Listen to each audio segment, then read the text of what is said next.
Hello दोस्तों, मैं आज आपके लिए एक ऐसी खौफनाक घटना लेकर आया हूं जो कि अपने भारत की ही है, जिसे सुनकर आपके रोंगटे खड़े हो जाएंगे। और इस घटना को सुनने के बाद आप शायद ट्रेन से सफ़र भी ना करें। तो चलिए वीडियो को शुरू करते हैं। पटरी पर ट्रेन तेजी से दौड़ रही थी। बाहर काफ़ी तेज हवा भी चल रही थी और बारिश के कारण ट्रेन में बैठे यात्रियों पर भी बूंदें पड़ रही थी। कोई आपस में बातचीत कर रहा था तो कोई मौसम के बदले मिजाज पर चर्चा कर रहा था। तभी अचानक ट्रेन को एक जोरदार झटका लगा और पूरी की पूरी ट्रेन समुद्र में जलमग्न हो गई। आपको यह बात सुनने में ज़रूर कोई कहानी की तरह लग रही होगी, लेकिन यह भारत का सबसे पुराना और दर्दनाक हादसा पंबन रेलवे ब्रिज का है। इस ब्रिज का निर्माण साल 1911 में शुरू हुआ था, जो तमिलनाडु राज्य को पंबन द्वीप में स्थित धनुषकोडी नामक शहर को आपस में जोड़ता था। पंबन रेलवे ब्रिज को 24 फरवरी 1914 को आम जनता के लिए खोल दिया था। साल 2010 तक बारदावली समुद्री रेलवे ब्रिज के खुलने तक भारत का सबसे लंबा समुद्री ब्रिज माना जाता था। साल 1988 में इसी पुल के बराबर में सड़क पुल का निर्माण किया गया था, जो धनुषकोडी यात्रियों को रेलवे के अलावा सफ़र करने का दूसरा सबसे बेहतरीन विकल्प माना जाता था। पंबन रेलवे लाइन का हिस्सा धनुषकोडी को भारत से जोड़ने का काम करता था, लेकिन एक हादसे की वजह से वो लाइन हमेशा हमेशा के लिए नष्ट हो गई। पंबन रेलवे लाइन आज भी रामेश्वरम को भारत से जोड़ती है, लेकिन उस समय यह लाइन धनुषकोडी से नहीं जुड़ी हुई थी।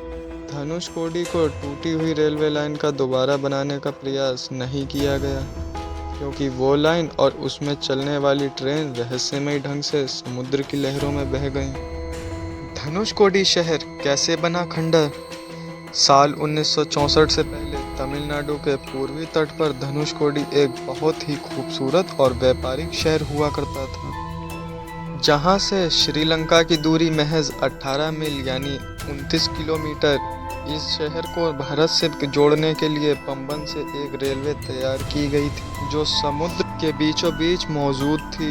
यह पर्यटन और तीर्थ स्थल के रूप में काफ़ी ज़्यादा मशहूर था, जहां यात्रियों, मछुआरों सहित व्यापारिक का आना जाना लगा रहता था। लेकिन उस समय पंबन रेलवे लाइन रामेश्वरम तक नहीं जाती थी। इसी वजह से जब सन 1964 में धनुषकोडी की रेलवे लाइन नष्ट हुई, तो उसका असर रामेश्वरम को जोड़ने वाली पंबन रेलवे लाइन पर नहीं पड़ा था।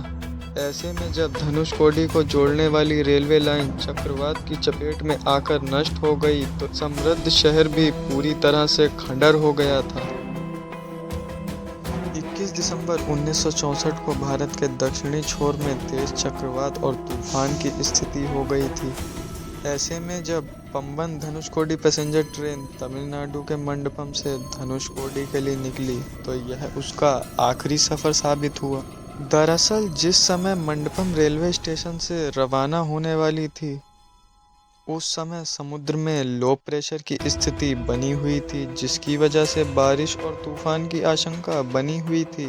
हालांकि इस बीच ट्रेन अन्य साधनों की आवाजाही जारी थी और सब कुछ बहुत सामान्य चल रहा था।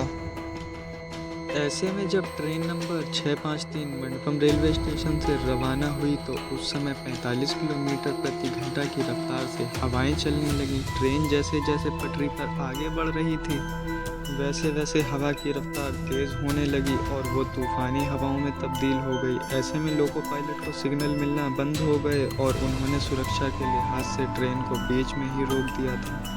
लेकिन काफ़ी देर तक सिग्नल ना मिल पाने के कारण लोको पायलट ने ट्रेन को आगे बढ़ाने का फैसला लिया, क्योंकि बिना किसी जानकारी के ट्रेन को बीच में ही खड़ा रखना किसी बड़े हादसे से कम नहीं। इसलिए लोको पायलट ने हिम्मत दिखाई और तेज़ हवाओं और बारिश के बीच सीटी मारते हुए ट्रेन को धीमी गति से चलाना शुरू कर दिया। इसी बीच श्रीलंका से दक्षिण भारत की तरफ बढ़ रहे तूफान की रफ्तार तेज हो गई और हवाएं 280 किलोमीटर प्रति घंटा की रफ्तार से चलने लगी। ट्रेन में सवार कुछ यात्रियों ने खिड़कियां बंद कर लीं, तो वहीं कुछ मौसम के बदले मिजाज का मुआयना ले रहे थे। उस ट्रेन में सवार आधे से ज़्यादा यात्रियों को धनुषकोडी से दूसरी ट्रेन लेकर श्रीलंका तक जाना था, लेकिन वो अपनी मंजिल तक पहुंच ही नहीं पाए। समुद्र में रहस्यमयी ढंग से गायब हो गई ट्रेन। 11:55 पर Pamban Dhanushkodi passenger train number 653 station से कुछ ही किलोमीटर की दूरी पर सफ़र कर रही थी। किसी को पता नहीं था कि ट्रेन को 22 दिसंबर की सुबह का सूरज नसीब नहीं होगा। ट्रेन पटरी पर सीटी मारते हुए आगे बढ़ती जा रही थी। इसी दौरान चारों तरफ घंघोर अंधेरा छा गया और बाहर की स्थिति बहुत ही भयानक लगने लगी। लेकिन ट्रेन को बीच में रोकने की बजाय लोको पायलट ने जोखिम उठाकर बिना सिग्नल के ही ट्रेन को आगे बढ़ाना जारी रखा।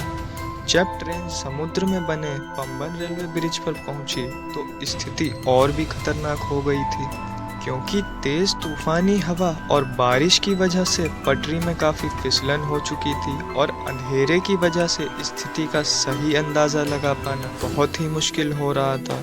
इसी दौरान समुद्र की तेज लहर ट्रेन नंबर 653 से टकराई और उसी रहस्यमयी ढंग से समुद्र में जलमग्न हो गई। ट्रेन में 6 डिब्बे मौजूद थे जो तूफान और समुद्री लहर से टकराने की वजह से पूरी तरह से तहस नहस हो गए।